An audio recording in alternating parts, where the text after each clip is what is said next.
ingeniero Francisco Burgoa. Él es constitucionalista, catedrático de la UNAM, a quien agradezco mucho vía telefónica estar en contacto con usted y con nosotros. Francisco, un poco en plan, un poco en broma y un poco en serio, creo que de Suprema Corte ya vamos a pasar con estos cambios y situaciones, no por todos aprobadas, a tremenda corte. ¿Quién va a ser Tres Patines? ¿Quién va a ser Nananina? Te estoy llevando al callejón de la broma, de la sonrisa y también de la seriedad. Bueno, mi querido Pepe, muy buenas noches para ti y para tu audiencia. Buenas Yo creo noches. que también vamos a empezar a llamarle la Corte de Justicia del Pueblo, porque efectivamente de Suprema ya no tiene nada. Esta Corte que en este año se estaban conmemorando los 200 años de su existencia en la vida de México, pues prácticamente ya ha sido destruida. No hay otra forma de ver cómo se llevaron a cabo esas elecciones cuestionadas con los acordeones, con estos 9 perfiles que de independientes. Pues veremos si hay una grata sorpresa, como fue el caso en su momento, y hoy se confirma, de Margarita Ríos Farjat o de Juan Luis González Alcántara. Pero efectivamente, en este contexto que bien lo comentas, de broma y de preocupación, yo creo que sí es mucho para reflexionar sobre esta nueva integración a partir de septiembre. Sí, esto que mencionas tú, a Margarita Ríos Farjat, esto en relación con la prisión preventiva oficiosa, hoy se Claro. discutió, ya no están discutiendo si procede o no procede la... Tú sabes, yo sé que tú estás en contra y muchos estamos en contra de la prisión preventiva, pero ya que existe o va a existir, pues está explicando que no se agrave con cualquier pretexto, porque si no mañana el vecino que le caes gordo te va a meter a la cárcel y no vas a tener forma de defenderte. Pero esta sesión, pues hoy lo comentó incluso la presidenta sobre este asunto. Mira, te voy a poner la parte que dijo la presidenta sobre el principio este de prisión preventiva oficiosa. Pues es que resulta que el PAN y el PRI primero se negaron a participar.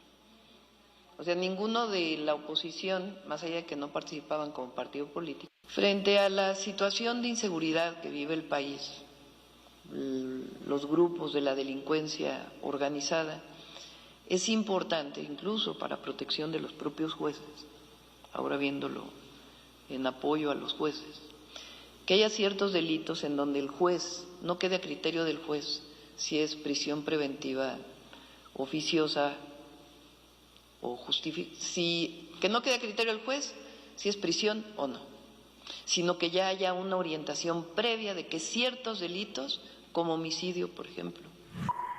Esto suena a amenaza en el sentido de que los opositores, críticos, en fin, que quieran, que estorben, pueden ir a dar a la cárcel con base en el principio y el juez ya no va a poder decir nada, salvo tu mejor opinión, Francisco. Mira, mi querido Pepe, para empezar, hay un comentario muy puntual que quiero hacer de ese otro comentario que hizo la presidenta Sheinbaum cuando dice es que la oposición, el PRI y PAN, no quisieron postular candidatos, pero a ver, hay un reconocimiento implícito de parte de la presidenta de que los candidatos que hoy están es prácticamente en su mayoría de Morena, Claro. cuando la propia Constitución prohibía la intervención de partidos políticos y ese reconocimiento que hace la presidenta me parece sumamente desafortunado porque sigue confirmando lo que hemos venido señalando de que esta elección judicial era una farsa y aún así, si la presidenta dice que no hubo alguien de la oposición que participara, ahí está Roberto Gil Suárez, él que participó y simplemente lo sacaron sin decir exactamente el porqué. Entonces, ahí yo creo que la presidenta falta la verdad. Ahora, en el caso de la prisión preventiva oficiosa, lo que se busca simplemente es que no se aplique en automático, que los jueces estén obligados a hacer una valoración exigiéndoles a los ministerios públicos que justifiquen por qué se debe de imponer la medida de la prisión preventiva, no en automático, no la oficiosa, sino justificada. Eso es lo que se busca. No se busca liberar a todas las personas que hoy se encuentran en el país con una prisión preventiva, con esa medida cautelar que son cerca de 100,000 personas en todo el país.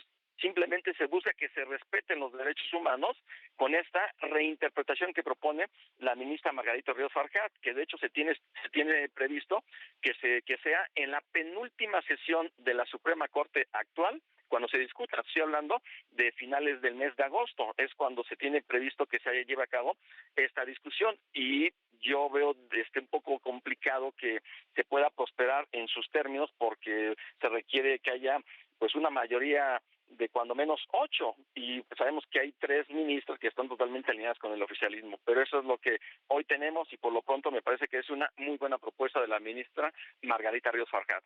Pues sí, pero de nada va a servir finalmente cuando entren los ministros alineados con el régimen, con la Cuarta Transformación, que de 9 serán 9, no como ahora en este momento ya se convierte o deja de ser Suprema Corte para convertirse en Tremenda Corte. Porque entonces agárrate, si eres un crítico opositor, en fin, incómodo, pues te van a perseguir de esa manera y te van a hostigar con actos de toda índole, incluido lo fiscal, ¿no? Mira, mi querido Pepe, cuando hacemos este tipo de reflexiones, luego suelen hacer comentarios de que exageramos, de que esto no es así, lo estamos nosotros dramatizando de una forma que no corresponde a la realidad. Pero a ver, si vamos exactamente con hechos, está el caso, por ejemplo, de lo de Puebla con esta creación del delito de ciberasedio, que eso implica finalmente que quieran coartar la libertad de expresión. Pero hay un caso muy específico que ayer el Tribunal Electoral resolvió respecto de una ciudadana que hizo un comentario el año pasado respecto de un tuit de una, en ese momento, diputada de allá de Sonora, y resulta que sin tener elementos reales y contundentes dijo que era una de violencia política, y finalmente esta ciudadana está obligada a pedir disculpas, a ser inscrita 18 meses en el registro de personas sancionadas por violencia política. Es decir, se están dando muchos elementos que hay que verlos en su conjunto sobre eso que está pasando, porque ahora que esta tremenda corte ya inicie sus funciones a partir de septiembre, como bien dices, van a ser 9 de 9 que son cercanos al oficialismo, y en dónde va a quedar la independencia, el respeto a la Constitución, y sobre todo que sea una justicia auténticamente pareja y no sea una justicia selectiva, que solamente justicia para el morenismo de un lado y para los de oposición de otro. Es decir, ya no podemos esperar pues la independencia, la autonomía judicial, sino debemos ver cómo la justicia, el tercer poder o el poder judicial va a responder al poder político del Ejecutivo y al poder político del partido que sustenta al Ejecutivo, que el Ejecutivo comanda como el partido oficial. Eso es lo que vamos a ver. ¿Estamos acercándonos a la autocracia?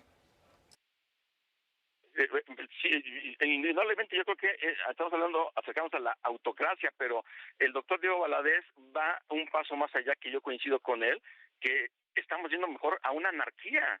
¿Por qué? Porque desde el momento que no va a haber un control hacia los límites del poder y no va a haber quien realmente sea un contrapeso, quien detenga hacia el otro, esto va a ser más que una autarquía, va a ser una anarquía, y eso indudablemente sería muy grave para nuestro sistema político, nuestro sistema de justicia. Pues sí, cómo enfrentar al aparato del Estado con toda su fuerza. Imagínate el SAT, la Unidad de Inteligencia Financiera, lo que queda del INE, que ya vimos cómo se dobló. El Tribunal Electoral no es menos obvio, menos evidente. Estamos de veras en un callejón, ¿no? Absolutamente, y también obviamente estamos hablando de que si en todo esto que ha ocurrido se están quitando los contrapesos, ya el INAI tampoco ya no existe, ¿quién nos garantiza hoy acceso a la información, por ejemplo? Y todo eso que se está construyendo finalmente es algo que me parece sumamente grave. ¿Cómo se va a garantizar seguridad jurídica a los inversionistas, por ejemplo, nacionales y extranjeros?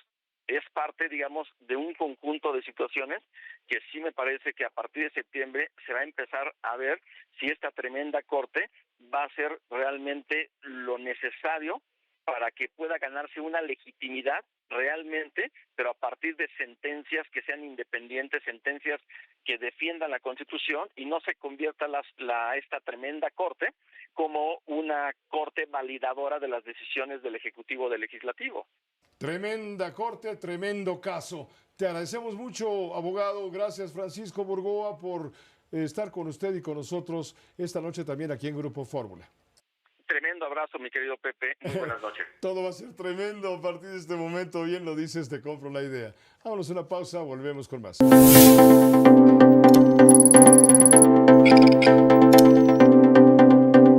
Encuentra más contenido como este en radioformula.mx.